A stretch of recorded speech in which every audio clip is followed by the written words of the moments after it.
Oh, Ano pinapanood mo? yung kapatid ni Carlos Yulo. Masahin? Ayan. Ah. Sabi niya, Oh. kahit hindi raw pera, hindi niya kailangan yung pera, kikitain naman niya yun. Oh.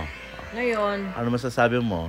napapayak nga ako eh. Oh, bakit? Kahit daw hindi perang kailangan ng kapatid niya, nakakabata yun, no? Oh. Basta't mabuo lang yung pamilya nila.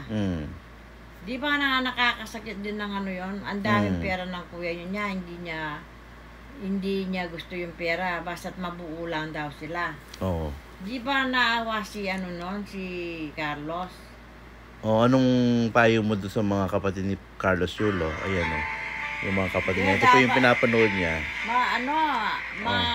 Anong payo mo sa kapatid niya? Hindi sa kapatid ni Carlos. Oo. Kasi, dapat,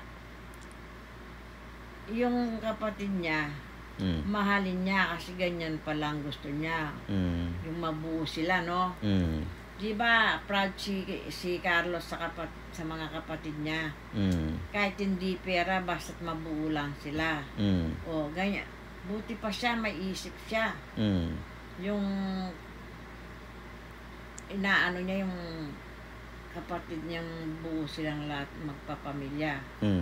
O, kung yun, ginawa ni Carlos yun, di masaya sila. O, mapagmahal yung kapatid niya kahit nakakabata sa kanya. Oh, dapat naman talaga pag magkakapatid, magkakasundo, di ba? Kikitain naman niya yung pera kasi marunong din silang mag-gymnastic, no? Oo. Kikitain naman daw niya yun. Sa nanay naman niya, dapat yung nanay niya, pahalagan din niya si Carlos tsaka yung mga anak niya kasi yung nanay niya, dapat hindi siya basta gagamit ng pera ng anak niya. Sabihin muna niya.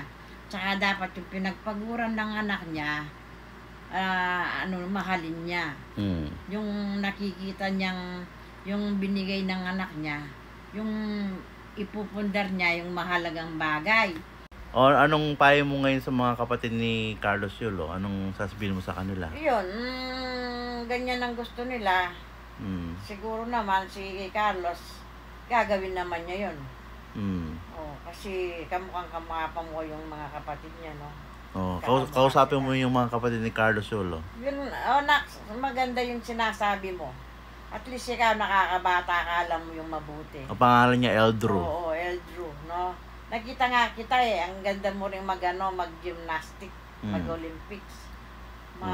Sisikat ka rin siguro. Tsaka yung kapatid niya babae, no? Tsaka yung babae, marurunong kayong lahat. Magmahalan nga kayong magkakapatid, hindi lang basta sa pera.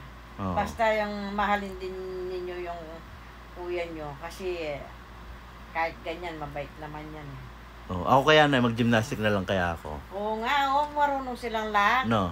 Swerte yung nanay nila, no? Ako mag-gymnastic na lang ako, no? Marunong yung mga anak niya. Marunong din ako mag-tumbling. Hindi, malakas ang mga loob nila. Oo nga. Ako din marunong ako mag-tumbling. Sige, gawin mo na. Suportaan kita. Sige. Tama na yan. Yung sa